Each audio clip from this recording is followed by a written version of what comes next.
Eza likabo. Eza likabo. Yamande likabo préparant la langue. Voilà. Mais na Corinthiens, 1 Corinthiens chapitre 12, oui. Bisika Paul azotanga ba don, ba citer pe les parler en langue comme. Mais je dis quoi? Kasi a don non? OK. Na des années don. Il y a une différence exacte. OK. Il faut likabo dans la katamu. Mais likabo monde nzambe apesa ngo possibilité na mutu nyonso. OK. Eza na tu peux avoir ces dons là. Non bengana milimo mabe. Parler en langue.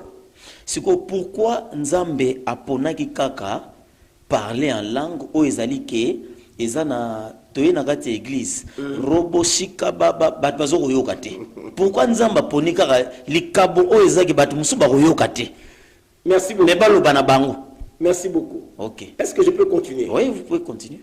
1 Corinthiens chapitre 12 verset évoqué, non, référence au chapitre évoqué. Voilà. 1 Corinthiens chapitre 12, verset 1. Yoka magam Paul alobi awo.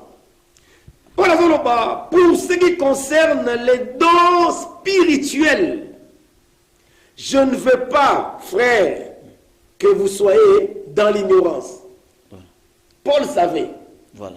Que makambo yo. Et même à cause de l'ignorance. Donc, ceux qui maîtrisent les athées, ceux qui connaissent les athées en rapport avec les dons, les gens vont agir dans l'ignorance. Il y a même kakatano, l'élo église, parce que ignorance n'est bomi batumini par rapport aux dons spirituels. Pour la robina boyi penza, vous avez ignorance en ce qui concerne les dons spirituels. Ils ont parlé la langue. Ils ont parlé belé. Mais abondeli biso alingi après cet éclaircissement parce que ignorance par rapport à don, il y a même le désordre dans l'église de réveil. Il y a même comme si on interpréter ma belle ndenge na yemoko que un tabiki il y a même parler la langue. On continue kuna pour réponse déjà na zui na lingi to ki rapide dans ma question. Alors j'ajoute ceci.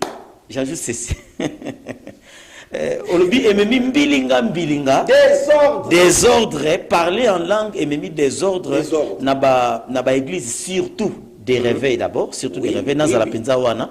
Na kena une église moko collègue en passant na kuti batie tableau.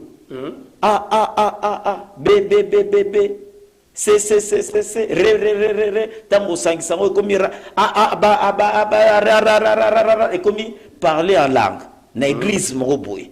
Est-ce que le parler en langue dont vous venez de parler, est-ce que koki kozala n'apprentissage moko batu baza koye ko la langue ou ezali pratique moko ya mabe?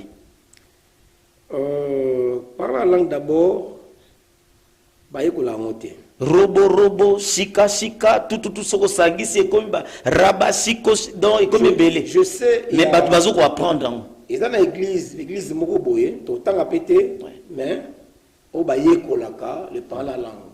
Est-ce qu'ils ont tous à la sérieux envers nous-mêmes. Automoni awana acte. Ouais. Molimo santu akite li bango babani koloba. Baye kolisi bangote. Baye kolomote. Erli kabo koti kat na mutu et bani ko se manifester. Mais bino boni boke koye kolango na ke de coup na ye ko la langue. Langue. Anglais, portugais, espagnol. Voilà. Tous à la sérieux.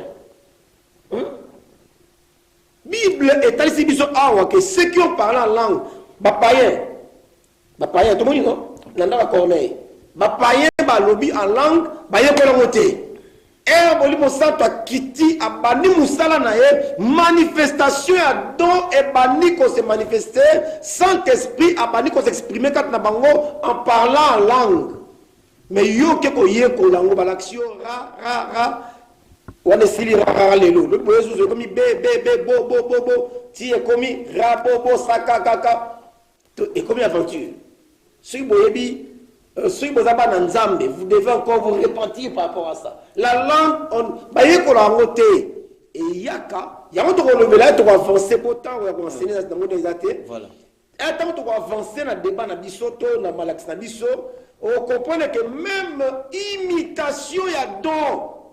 to conseil à bana nzambe il faut éviter ko imiter donc le gars pasteur na biso le baraboye boye nga yo pe komi ko imiter lokola ye on comprend que par rapport à la chose spirituelle taïlo oza hollandais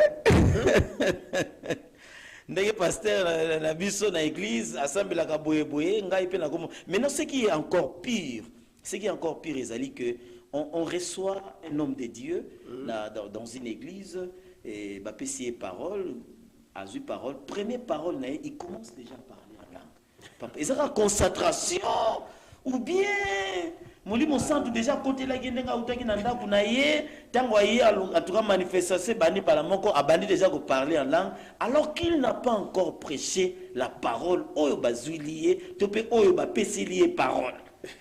Déjà rakas et bandit déjà.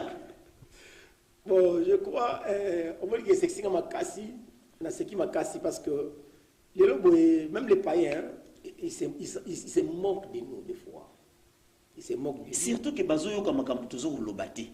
Il faut pas se moquer parce que bango bazoyo bango ti makambu wana. Faut pas savoir ba détail mais quelqu'un qui parle en langue et que surtout qu'il n'y a pas un interprète. Alobati. Nazoka passer parce que makambo na ko répondre à ma question mais na si s'exposer dans la tête mais je suis obligé de répondre à des questions. Voilà. Déjà au niveau de la question il y a quand est-ce que il faut parler en langue. Dorénavant il faut que le parler en langue Ming bazonga la légèreté, mais c'est un don qui est très capital.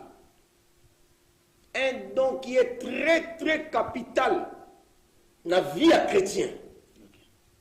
Mais il y a aussi ce qu'on appelle la langue des démons. Ezalaka. O eza nzambe teza molimo santute. Langue ya ba démon ezalaka. Yo sikoyo sanko yeba. Ok, qu'on imite mutuwa par la langue na yebo o yedango te o comprendre peut-être o zube discernement na peut-être o imiter le beliwana kaka. Mais tu vas faire des histoires d'incantation sans qu'on yeba. Boké na cimetière mutakomo parler en langue. Bon na cimetière. Bon, bande parler en langue. Le lieu qui paraté.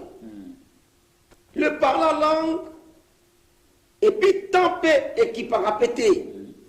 Au monde de la admettons que naïvi qui Congo, on est bien militaire, na bundaka na mekaka muke pe osona lobi ngo ezo kosekanga ima du moins yoka ka nyonso oto nga ikongo te okomeka te ato comme ça ma casse ne na yoka parce que je suis quand même la province P. Voilà.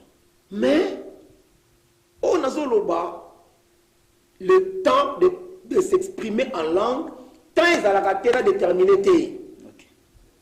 Ils ont déterminé. Lieu pesant déterminé. Mais le problème est il faut qu'on y ait pas.